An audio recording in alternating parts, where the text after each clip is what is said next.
believe you dumped Kyle with a note. Brutal. Yeah, not my finest moment. It's like dumping someone by text only in 1980. Remind me why you broke up with him at all? You know what? I know. He says that he's so hot, and he's into you, and he plays guitar, and he's sick, so you always know where he is. Wow. I know. You had to choose between doctor and girlfriend. You made the right choice. Thank you.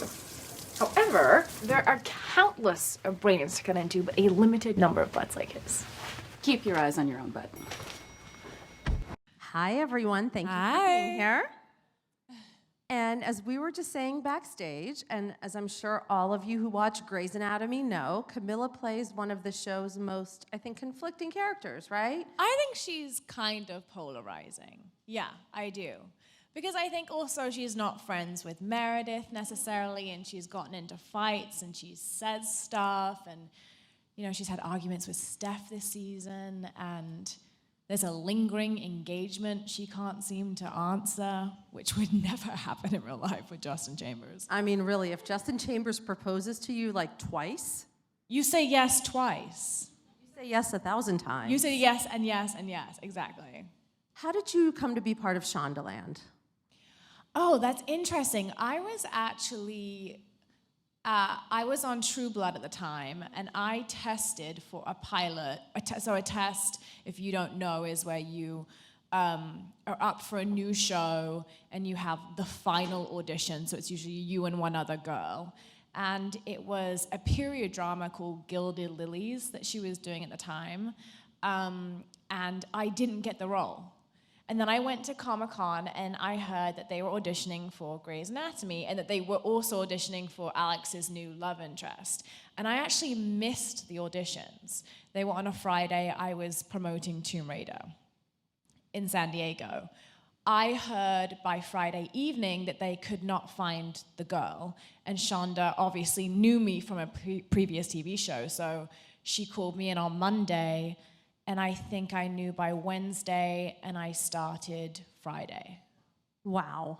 Yeah. And I got the script the night before, and I remember having like a slight meltdown because they wouldn't give me my script unless I'd signed my contract. And so I got it maybe at like 8 p.m. that night, and I had a whole monologue of just medical dialogue that I had to say to Meredith without her saying anything to me, and I was legitimately terrible.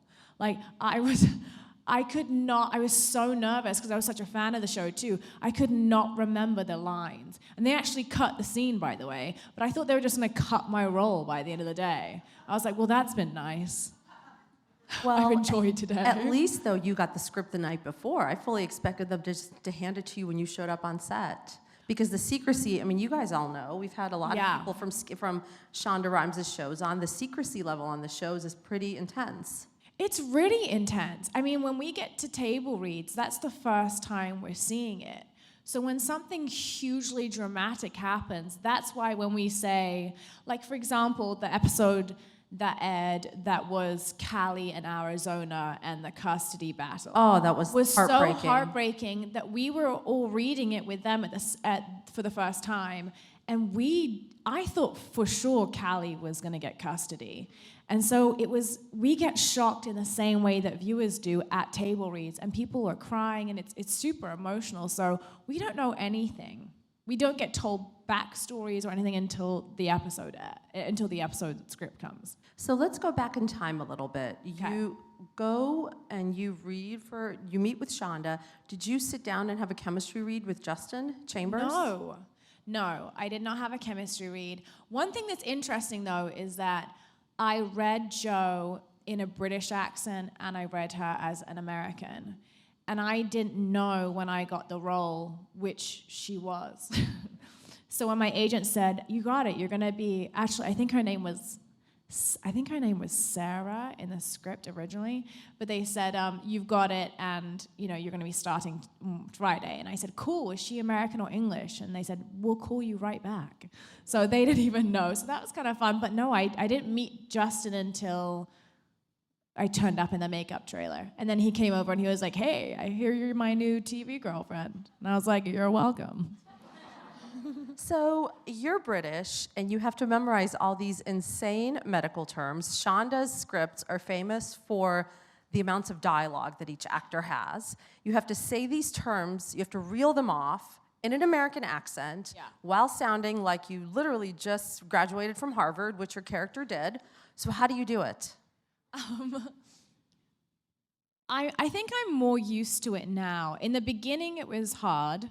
I think I am. We get actually like a cheat sheet with every episode that has all the medical dialogue that you personally say and how you pronounce it. But don't think that I don't get in trouble on a daily basis, because I always, like, Video Village is where, you know, they film, the director is, and they're watching the monitor, and Scripty, who, like, makes sure we're saying all the right things, they yell at me all the time. They're like, just so you know, Joe Wilson's American, so if you want to take that line again, you sounded completely British. So I do get in trouble still. Like, I'll say OR instead of OR. So just tiny things will, like, slip me up. Or if I get too tired, then I get more English. What's been the toughest part of this for you? I assume the medical, like making it believable and doing surgeries and making that seem believable. You know what is hard is, I'll tell you what one of the hardest things for me is when I started Grey's, they said, we think it's a really good idea for you to go and watch a real surgery. And I thought that, like, someone's bunion was going to get removed and I'd see it. Like, I thought it would be very minor. And I got sent to open bypass heart surgery. And I also thought, by the way, that, like, clearly I'd be in the gallery. But I realized when they basically started to scrub me in that wasn't happening. And they actually gave me a little box to stand on. I stood by the guy's head, and I was leaning in, and I could see his chest, like maybe right here. And I'm queasy. I would be a terrible doctor because I hate blood. Like, I'd be awful. But you don't understand that they cut through your chest, and then they burn through layers of fat, and then they crack open your rib. I mean, it's so intense. And so that was a 5-hour surgery. That's probably the hardest thing I had to do for the show, was witness that. How did you keep it together? I didn't actually, because the night before there had been an earthquake in Los Angeles, and I thought that there was another earthquake because I was shaking so bad, but I didn't think that it was obviously me. I was like, well, we're having an earthquake right now. This is great. And everyone's like, no. But no, I was that anxious watching it. This is literally the best casting story I think I've ever heard. Really? I mean, to go from Comic-Con to meeting with Shonda to an open heart surgery. That's pretty. I think you earned that job. Thank you. I feel like I did too. And Jo is so, when we say she's complicated, this is someone who was abandoned by her mother. She has major trust issues. She's kind of nasty sometimes. Like, she's not. Really? She can be a little, Yeah, a little prickly. Let's say prickly. Yes. That's a better way. I like and that. And her big mentor in life was her teacher. That's who kind of guided her through to becoming a doctor and where she is today. Who was that in your life? Oh, interesting. Actually, really early on, I had a drama teacher. I wanted to start acting when I was like 5 years old. And very early on, I had a drama teacher that encouraged me, because my parents, nobody's in the industry in my family. And I think they thought I would become like a precocious Shirley Temple. And they were horrified at the idea of me acting. And so I had a drama teacher that said, I think that she does have talent, and I think that she should, you should encourage her. And so that's probably one of the people where I thought, okay, maybe I can actually do this. And what's your relationship like with Ellen Pompeo in real life? I mean, I know the cast is super tight. Yeah, I love Ellen. I know it's hard because in the show, we don't get along. So those scenes are kind of tricky because I just want to like high five her at the end and be like, we're buddies, It's acting, I swear. Acting. I love you. No, I love Ellen because when I came on the show, I'm surprised she likes me because I was such a geeky fan. When I got on the show, I was like, oh my God, it's Meredith Grey. And I was like, hi, oh my God, I love you. I love your show. I know I'm here. I'm also on it. It's crazy. Yeah, I'm surprised she doesn't have like a restraining order out on me. But we get along really well. I almost feel like she's her and Jessica, I feel like are kind of my mentors now for the industry. They've been doing it a lot longer than I have in Los Angeles. And so we get along so well. We laugh all the time. She tells me she's so in the know about what music's cool and I have no idea. And she's playing everything in the trailer, and she's just fun. She's so fun. And plus, she really is the heart of the show. She really is. Yeah, of course. Now let's talk about Joe and Alex. Okay, so I know we can't talk about Thursday's episode. Yeah. But can you, what's a nice way to phrase this that doesn't give away anything? Describe their relationship to date, the ups and downs. It's complicated would be the Facebook status. Here's what I honestly think. I think that she is so crazy in love with him, and I think he genuinely is in love with her. I think that up until now, I do think Meredith's been another issue, but there's also a bit that ends up being in the finale, which ABC's allowed me to not reveal, but that she has been keeping something to herself that she ends up revealing. And I think that will sort of explain some questions about her. But up until now, I think that Meredith has kind of not helped their relationship. I think that she hasn't felt like she's necessarily been a priority. And I know it's probably unpopular, opinion because people love Meredith, but I agree. I would never allow, we've seen, there are episodes where, if you don't know, where Joe gets kicked out of bed and Meredith's allowed to come in and Joe goes and makes them coffee. That would never happen with me, ever. I would be bringing coffee back and spilling it on Alex, and I would probably just have to kill him because that would never happen. So the fact that she's even stayed in that relationship for as long as it's been is intriguing to me. So she clearly does love him, but I do think that he tends to sort of favor Meredith when she's in need. And I think that if you're going to be a wife or a baby mama, that you probably should be a priority. Yeah. Yeah. Especially if you're dating in the workplace. Yeah. Which adds a whole layer of complexity to any relationship. Yeah, so I think it's complicated, but I think that she is crazy about him. Watch on Thursday. I swear, people, Thursday's episode is everything. And this lady here starred in, on a different note, in Lifetime's highest grossing movie of all time, playing Duchess Catherine Middleton. Is it really? Yeah, I didn't it was. know that. Yeah. Oh my, of course it is. Duh. Yeah. You played Duchess Kate. Hi. Obviously. How did you approach playing someone so iconic? I had maybe 10 days to prepare. I remember when I got it, they had done one interview. They'd done their engagement interview, so there wasn't much knowledge necessarily about her. Obviously, there was tabloid stuff. We knew where she went to school and the fashion show and a breakup and her out clubbing. But when you don't have much material to work with, you kind of have to take artistic license. But they actually sent me, which is kind of insulting now that I think about it. I think they just decided that I wasn't naturally graceful. They sent me to a coach to teach me how to be more graceful with my move. And it's insulting now that I think about it.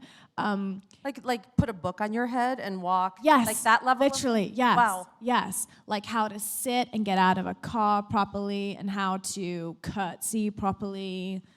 Things you definitely need in your everyday life. When you're knighted, or not knighted, when you're honored by the queen, yes. eventually, you will know how to properly curtsy to her. Exactly, yeah. But it was so fun. I mean, we got to do press in England during the week of the wedding, and I felt like I was part of the wedding and that I was getting married. No, I felt like Yeah, press was really fun. We got to do like these amazing cheesy things like take a horse carriage ride around Windsor, and I was like waving at randoms that didn't know who I was. I was like, hi, it's me. So it was just so fun. It was great. It was a great memory. It felt super festive. And you're part of history.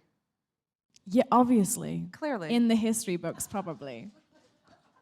How did you get your start in acting? I know that you were a ham, I guess, from a young age. Yeah. That's the word for it. Do you know what? This is really ridiculous now that I think about it, but I entered a talent show when I was 4.5 years old, and I sung Dolly Parton.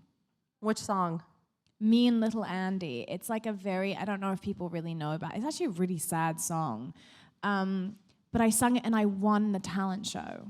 So I thought, clearly I'm destined for fame and fortune at 4.5 years old. But I did love performing as a kid, to my parents' horror, like I said. And so that's all I ever wanted to do. It's all I can remember wanting to do. What was the moment when you realized that you could actually make a living at it?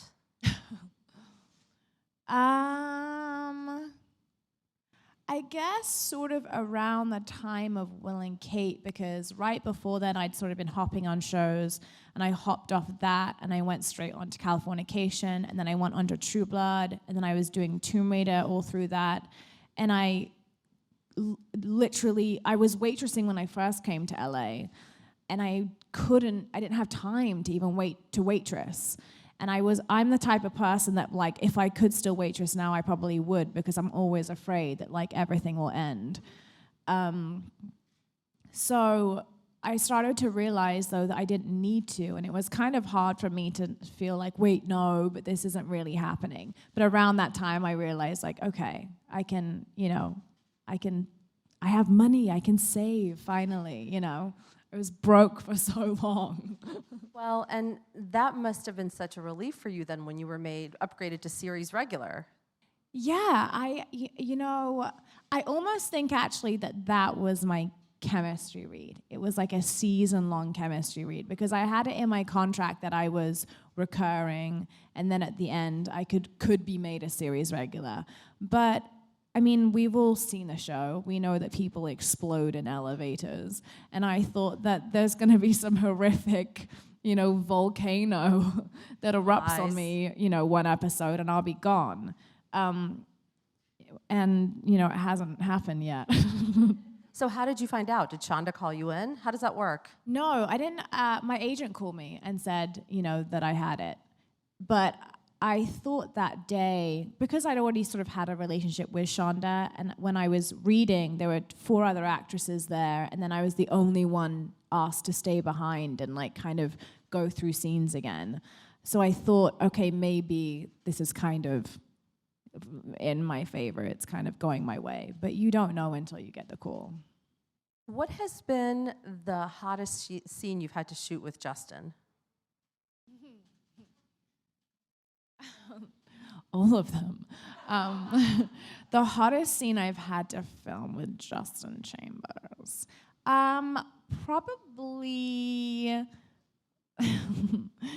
Probably actually, it didn't even air. It did not air. We had a scene where we sleep together for the first time. It's actually cut together in like little pieces, like a montage. But I think the thing is it's the first time that someone's sort of seeing. You can't help but be nervous. Like in our first kiss, like I was nervous that day. I was like, oh my God, it's my first kiss. Oh my God, I hope it's good. Am I gonna be good? Oh God. I love, by the way, how you toggle between accents. It's crazy. Yeah. No, it's like crazy, like in a out. really great way that you can do that. Yeah.